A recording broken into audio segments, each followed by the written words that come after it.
샬롬 샬롬 샬롬 샬롬. 하나님 사랑합니다. 여러분 주 안에서 사랑합니다. 오늘 출애굽기 25장 1절에서 40절까지 우리 합독했습니다. 이 내용 성서를 지을 이유물들 그리고 1절에서 9절까지 증거계에 대한 이야기가 또한 10절에서 22절까지 진설병을 두는 산에 대해서 23절에서 30절까지 등잔대와 기구들에 대한 이야기가 31절부터 40절까지 나타나 있습니다. 하나님은 공식 언약을 맺은 지푸에 왕이 거처인 성막을 만들게 하시죠. 그 내용 중에 일부를 우리가 한번 봅니다. 여호와께서 모세에게 말씀하십니다. 이스라엘 자손에게 명하여 내게 예물을 가져오라. 2절 상반절에 나타나 있죠. 언약을 맺기 전에는 하나님께서 이스라엘에게 일방적으로 이것저것을 공급해 주십니다. 그런데 언약을 맺은 후에는 이제는 예물을 가지고 오너라 이렇게 말씀하십니다. 이 요구는 언약관계가 성립되기에 따르는 정당한 요구이시죠. 백성은 마땅히 왕의 거처를 마련할 의무가 있기 때문입니다. 하지만 하나님은 이 예물을 공급이나 세금처럼 강제로 거두지는 않으셨습니다. 2절 후반에 보면 부르 즐거운 마음으로 내는 자에게서 내게 드리는 것을 너희는 받을지니라 이렇게 말합니다. 하지만 하나님은 이 예물을 공금이나 세금처럼 이렇게 강제로 거두지는 않으셨다. 기쁘게 드린 예물에는 하나님께서 그들 중에 거하기를 사모하는 마음이 담깁니다. 그런 예물을 하나님께서 반기시죠. 고린도후서 9장 7절에 각각 그 마음에 정한 대로 할 것이요 인색함으로나 억지로나 하지 말지니 하나님은 즐겨내는 자를 사랑하시느니라. 아까워하거나 마지못해 드린 예물에는 하나님의 은혜에 대한 진정한 깨달음이나 감사가 없습니다.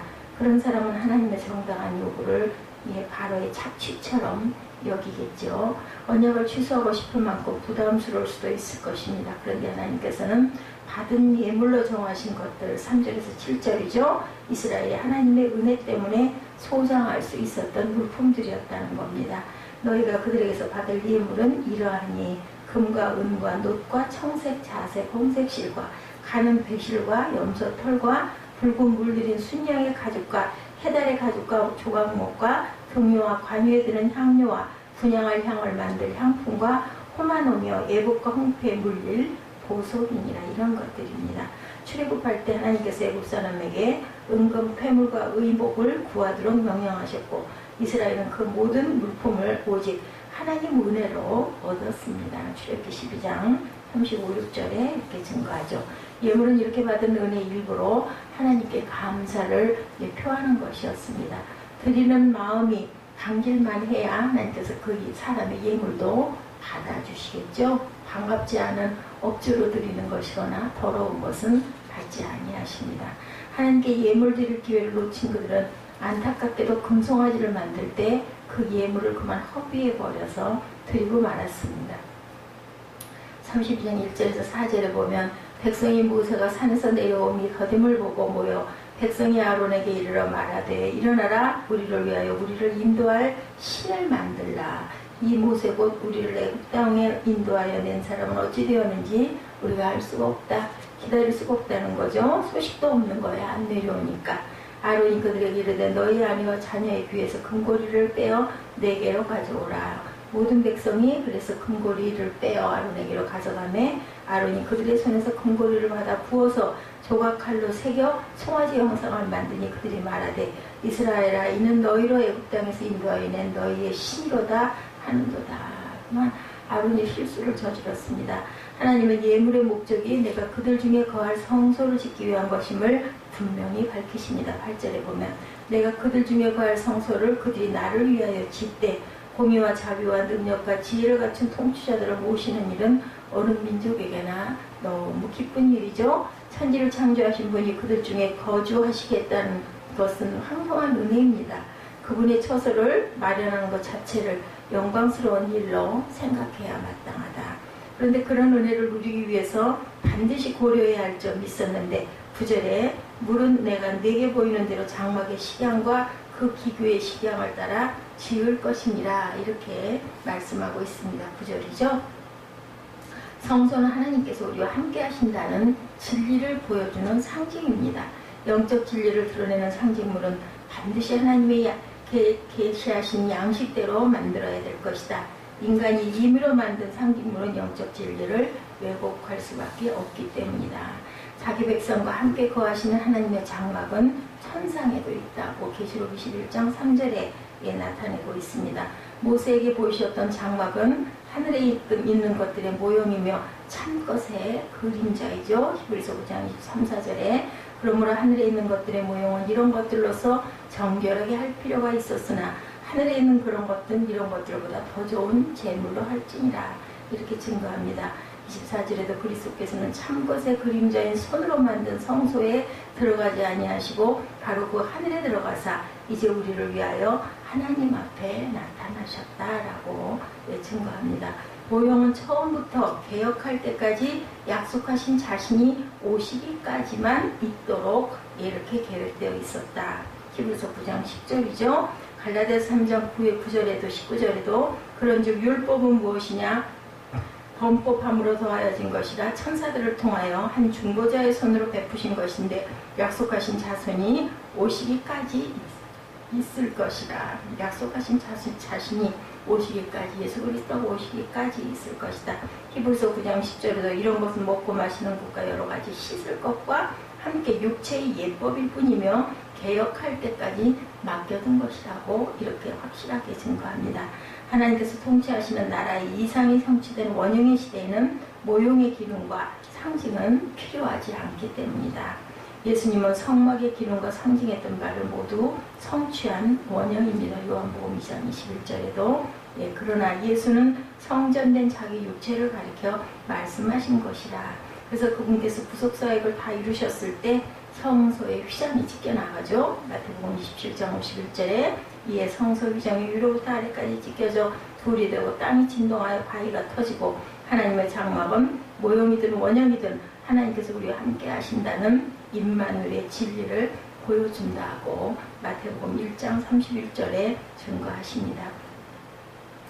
보라 처녀가 잉태하여 아들을 낳을 것이요 그의 이름은 임마누엘이라 하리라 하셨으니 이를 번역한 점 하나님이 말씀이 육신이 되어 우리 가운데 거하신 성육신 사건이죠. 원형 성막이 이 땅에 세워진 사건입니다. 요한복음 1장 14절에 말씀이 육신이 되어 우리 가운데 거하시네 우리가 그의 영광을 보니 아버지의 독생자의 영광이요 은혜와 진리가 충만하더라 이렇게 나타나 있습니다. 나는 너희 하나님이 되고 너희는 내 백성이 된다는 것이 언약의 핵심이죠. 언약의 신실하신 하나님은 언제나 그분 백성과 함께 하십니다. 성도가 괴로울 때도 하나님께서는 위로하여 주시고 함께 하시죠. 성도가 외로울 때도 하나님은 함께 하시고 성도가 슬퍼할 때도 하나님은 함께 하십니다. 거친 광야를 순례하는 성도의 모든 삶에 하나님께서 이렇게 함께 하신다. 내가 하나님 백성답게 살 때만 함께 하실까요? 그러면 아니죠. 이스라엘이 하나님을 불신하고 반역하여 40년 동안 광야를 돌아다녔던 동안에도 하나님은 그들과 동행하시면서 각양 은혜를 베풀어 주십니다. 포기하지 못하시죠. 자기의 자녀이기 때문에. 성막이 모형이라고 해서 하나님 계신 것처럼 간주하는 것이 아니죠. 성막은 보이지 않는 하나님께서 실제로 백성 중에 거하시면서 통치하고 계심을 드러내는 상징이기 때문이다. 임마누엘의 하나님을 신뢰하도록 돕는 모형입니다. 10절에서 22절은 언약궤의 식양이죠. 교빗은 팔꿈치에서 가운데 손가락 끝까지 길이를 나타내는 단위입니다. 언약궤는 조각목으로 만든 2.5 규빗 길이의 너비와 높이가 각각 1.5 규빗인 궤짝이죠. 십깃나무로 만들어 안팎을 순금으로 감싼 후 십계명 돌판을 넣어 놓았죠. 11장에 나타나 있고 신명기 10장 1절에서 5절에도 나타나 있습니다. 증거판을 넣었으므로 16절이죠. 증거판을 넣었고 증거궤라고도 썼는데 22절에 보니까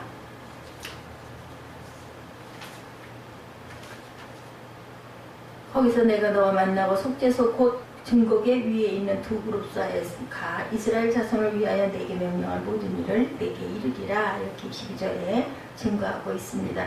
증거판도 16절에 보니 내가 네게 줄 증거판은 궤 속에 둘지라. 이렇게 말씀하죠. 예, 그리고 또한 네 모퉁이 발에는 금고리를 달고 조각목에 순금을 감싼 채를 그 고리에 끼워도 이동할 때 맬 수 있게 했다고 12절에서 15절에 예, 증거합니다. 그리고 언약궤의 길이와 너비와 같은 순금 속죄소를 만들어 덮는 뚜껑으로 삼는 것이 17절과 21절에 각각 증거합니다. 21절에 속죄소를 궤 위에 얹고 내가 네게 줄 증거판을 궤 속에 넣으라. 언약궤는 하나님의 발등상이기도 하다고 역대상 28장 2절에도 예, 증거하시죠. 영이신 하나님은 발이 없지만 하늘 보좌에 앉으신 하나님께서 실제로 거하심을 발판으로 상징합니다. 그 상징물 양 끝에는 순금을 쳐서 만든 그룹을 두었다. 예, 18절에 보니까 네, 금으로 그룹 둘을 속죄소 두 끝에 쳐서 만들매 오늘 본문 18절에도 이렇게 증거합니다. 발등상이고 천상에서 그룹의 시중을 받으시는 모습을 표현하기도 합니다. 속죄소 한 덩이로 연결된 두 그룹은 날개를 높이 펴서 속죄소를 덮고 얼굴을 속죄소를 향하여 마주보는 모습으로 19절에서 20절에는 이렇게 표현하고 있죠. 그룹을 그 날개를 높이 펴 그 날개를 속죄소를 덮으며 그 얼굴을 서로 대하여 속죄소를 향하게 했다. 이렇게 말씀합니다. 하나님은 천사의 세밀한 모습보다 속죄소 기능을 강조하십니다. 거기서 내가 너와 만나고 속죄소 위 곧 증거궤 위에 두는 두 그룹 사이에서 내가 이스라엘 자손을 위하여 내게 명할 모든 일을 내게 이르리라. 오늘 본문 22절에 보니 거기서 내가 너와 만난다 이렇게 말씀하시죠. 예, 속죄소는 제사장이 1년에 한 차례 속죄 제물에 피를 뿌려 대제사장을 비롯한 모든 회중의 죄를 속하는 것입니다.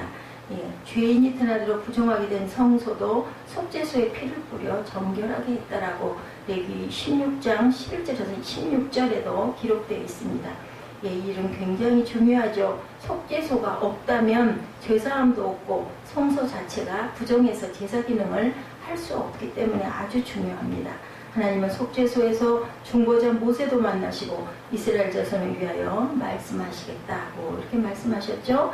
희생제물에 피가 뿌려진 속죄소 때문에 하나님과 죄인 사이에 만남이 가능하고 하나님 말씀도 계시될 수가 있었습니다. 하나님께서는 피 뿌린 뚜껑 없이 증거판을 내려보내신다면 아무도 율법의 정죄를 피할 수가 없을 것이기 때문입니다. 신약도 오직 그리스도의 피 때문에 우리가 의롭게 하심을 얻고 진노에서 구원을 얻는다라고 로마서 5장 9절에 증거하죠. 그러면 이제 우리가 그의 피로 말미암아 의롭다 하심을 받았으니 더욱 그로 말미암아 진노하심에서 구원을 받을 것이니 대속에 피 뿌림이 없는 언약만으로는 언약적 진노만 일으킬 것이라는 거죠. 신부는 하나님의 백성이 되었어도 행실은 이방인과 별반 차이가 없는 것이 그때나 지금이나 우리의 모습이기도 합니다. 그런데 하나님께서는 그 백성을 만나시며 말씀해 주시는 유일한 까닭은 왜일까? 포기하지 않으시기 때문이다. 당신의 발등상에 항상 뿌려져 있는 대속의 피 때문이기도 하다라는 거죠. 출애굽 순간만이 아니라 그 이후 하나님 백성의 삶에서도 하나님께서는 대속의 피를 보시기 때문에 죄 많은 성도를 죽음으로 멸하지 않고 넘어가신 6월절 사건 여러분들 아시죠? 속죄소 위에 매년 한 차례 뿌렸던 짐승의 피는 그리스도께 앞서 한 번 보혈을 흘리셔서 성도들을 영원히 온전케 하실 피 뿌림의 모형이라고 히브리서 10장 12절에서 14절에도 증거합니다. 오늘 본문은 출애굽기 25장 1절에서 40절 말씀 내용입니다. 성소를 지을 예물, 증거궤, 전설병을 두는 상, 등잔대와 기구들에 대해서 쭉 나타나 있습니다. 속죄소 위에 매년 한 차례 뿌렸던 짐승의 피는 그리스도께서 한 번 보혈을 흘리셔서 성도를 영원히 온전케 하실 피뿌림의 모형이다. 또한 오늘 본문 23절에서 30절에는 떡상과 부속기구들의 식양에 대해서 나타나 있죠. 23절에서 30절까지 쭉 보면 30절에 상 위에 진설병을 두어 항상 내 앞에 있게 할지니라 이렇게 말씀합니다. 상 주위에는 손바닥 너비만한 턱을 만든 후에 다시 금태를 둘렀다고 25절에 증거하고 턱 곁에 그 상다리 4개가 각각 금고리를 만들어서 씌웠고 조각목에 금을 감싼 채를 그 고리에 끼워 매일 수 있게 26절에서 28절에 설명합니다. 승부로 만든 대접과 숟가락과 병과 붓는 잔은 떡과 유향과 포도주를 담거나 붓는 용도로 사용되었다라고 29절에 증거되어 있습니다. 상위에는 고운 가루로 만든 떡을 6개씩 2줄로 쌓아두는데 안식일마다 새 떡을 바꾸고 물려낸 떡은 제사장이 먹었다. 레위기 24장 5절에서 8절이죠. 항상 차려진 진설병은 하나님께서 그분 백성을 먹이시는 분이신과 백성이 왕의 식탁에 참여함을 보여줍니다. 30절이죠. 신약 성도에게는 예수님의 영원한 생명의 떡이라 성도는 예수님의 식탁에 참여할지니라고 계시록 3장 20절에 말씀하고 있습니다. 31절에서 40절에는 성소를 밝힌 등잔대와 부속기구의 식양들에 대해서 설명하죠. 등대는 정금을 두들겨서 만드는데 밑판과 줄기와 잔과 꽃받침과 꽃을 하나로 결합했다. 31절에 이렇게 설명되어 있습니다. 중앙의 줄기 좌우로 3쌍씩 가지 6을 두고 32절이죠. 가지마다 꽃받침과 꽃잎을 갖춘 살구꽃 모양의 잔 3개를 자라는 나무처럼 연결했다라고 33절에 설명되어 있습니다. 중앙의 등대 줄기는 같은 모양의 잔 4개를 연결해서 만드는데 아래쪽 3개 잔의 꽃받침에서 2가지 양쪽에 곁가지를 뻗게 하죠. 35절에 중앙줄기와 곁가지 6개 꼭대기에는 등잔 7이 있어서 앞을 비추도록 만들어 놓았습니다. 신약은 이 7 촛대를 7 교회의 상징으로 해석합니다. 계시록 1장 21절에 나타나죠. 부속기구인 불집게와 불똥 그릇과 등대를 만드는 데는 정금 1달란트를 사용했어요. 34kg이나 됩니다.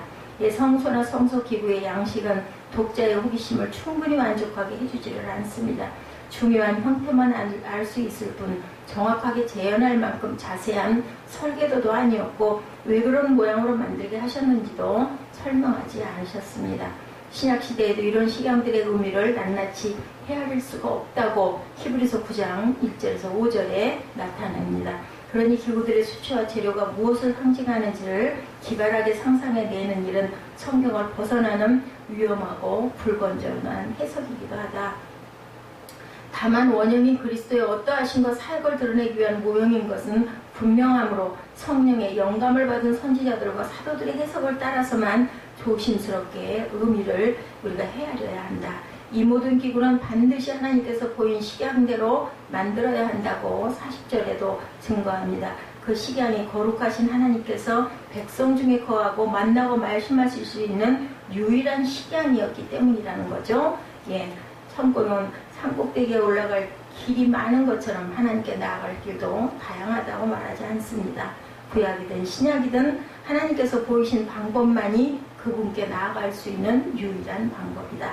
예수님도 말씀하셨죠. 내가 곧 길이요 진리요 생명이니 나로 말미암지 않고는 아버지께로 올 자가 없다고 요한복음 14장 6절에도 분명히 증거하십니다.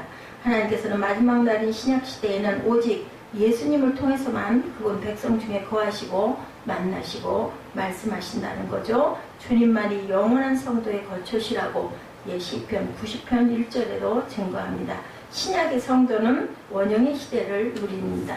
우리가 건강한 몸으로 하나님께 영광을 돌리고 찬송하는 것이 얼마나 귀중한지. 그러나 오늘날 우리의 건강은 하나님을 찬양하기 위한 건강이 아니고 그만 자꾸 자신들의 그 세상 살아가는 욕심의 도구로 자꾸 전락이 돼가고 있습니다.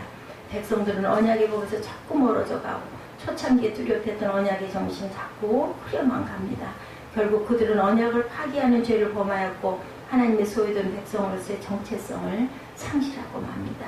이에 하나님께서는 새로운 약속을 주셨는데 세월이 가도 흐려지지 않도록 그 법을 어디에 새기겠다고? 마음판에 새기겠다고 말씀하시죠. 백성들 각자가 하나님의 언약을 새긴 신비를 각각 갖고 사는 나라, 그 법이 그 안에서 이루어지기까지 끊임없이 말씀해 오시는 능력의 나라, 바로 그런 나라를 이루시겠다라는 겁니다. 백성들 각자가 이 언약을 우리 마음판에 새겨야 된다는 거죠. 바로 그 약속을 하나님께서는 우리에게 이루셨고 보내신 아들의 영 누구로? 성령으로 우리 마음에 그 법을 새겼다라는 겁니다. 지어질 수 없는 각인된 법으로 우리 안에 그 법을 새기신 거죠. 그리고 성령께서는 그 법이 우리 안에 온전히 이루기까지 쉼없이 우리에게 성경을 통해서 말씀합니다. 우리를 그 법을 이루는 삶을 살도록 또한 도우시죠. 때로는 탄식하시고 슬퍼하시기도 하시고 우리를 인하여 기뻐하시기도 하신다는 것을 우리가 잊지 말아야 되겠습니다. 바로 우리는 마음의 신비의 그 법을 새겨받은 새 백성들이라는 것. 그러니 마음으로 그 법을 순종하고 우리의 삶 속에서 그 법을 이루는 삶을 살아내야 되겠죠. 이제 모세는 산에 오르게 되죠. 15절에 보니 모세가 산에 오르매 구름이 산을 가리매 하고 나타나고 있습니다. 영광이 신의 산 위에 머무르고 구름이 6일 동안 산을 가리던 제7일에 야훼께서 구름 가운데서 모세를 불러서 말씀하시는 그런 부분들이 나타나 있습니다. 이처럼 40일은 어떤 새로운 역사를 열기 위한 고난의 기간처럼 우리가 항상 해석이 되어집니다. 40일은 새로운 구원 역사의 장을 열기 위한 고난의 기간이죠. 그런 의미에서 구약 백성은 모세의 40일의 고난으로 말미암아 탄성된 백성이라고도 말할 수 있고 40년의 광야 생활도 그런 상징을 나타내고 있습니다. 더불어 그들은 신의 산의 영광을 본 백성이고 모세의 얼굴에 빛나는 영광을 보고 사는 백성이라고 부를 수도 있겠죠. 그들은 모세에게 임한 영 안에서 모세 제도 안에서 베푸신 은혜를 따라 사는 백성들이었다는 거죠. 우리는 어떤가? 하나님의 아들이신 주님의 40일 고난으로 말미암아 탄생된 새로운 백성들이다. 오늘 신약의 시대 우리들이죠. 성도들. 죽음의 고난을 나옴받은 백성이죠. 우리는 죽은 아들을 일으키신 하나님의 하늘 영광을 본 사람들이고 부활하신 주님의 얼굴에서 빛나는 영광을 보고 사는 하나님의 자녀들입니다. 모세 위에 임한 영이 아닌 아들 위에 임하신 부활의 영 안에서 사는 백성들이 저와 여러분이시라는 것. 예, 신약교회가 받은 은혜는 이렇게 대단하다라는 것. 예, 그렇죠. 우리를 불러 부활자의 영광의 상에서 먹고 마시고 그 은혜의 그늘 아래 살게 하셨으니 이보다 더 큰 은혜는 없겠지요. 이에 더 큰 영광도 없습니다. 우리가 여전히 땅에 속한 영광을 구하고 산다면 하나님의 영광을 아는 백성이라고 할 수가 없겠죠. 우리가 우리 마음에 새겨진 주의 법을 따라서 그 법을 이루는 삶을 절대로 우리가 도의시해서는 안 되겠죠. 육체의 소욕을 따라 산다면 그것은 부활자의 영 안에서 사는 백성이라고 할 수가 없기 때문에 우리가 받은 은혜와 구원이 무엇인지, 우리에게 임하신 영광스러움이 무엇인지, 장차 우리 앞에 나타날 영광된 약속인지를 무엇인지를 알면서 깨달으면서 살아야 될 믿음의 백성들, 믿음 안에서 살아야 할 저와 여러분입니다. 우리의 모두에게 임하신 그 영광에 합당한 삶으로 아버지를 영화롭게 하시는 삶을 살아내는 저와 여러분 되시기를 주님의 이름으로 축복합니다.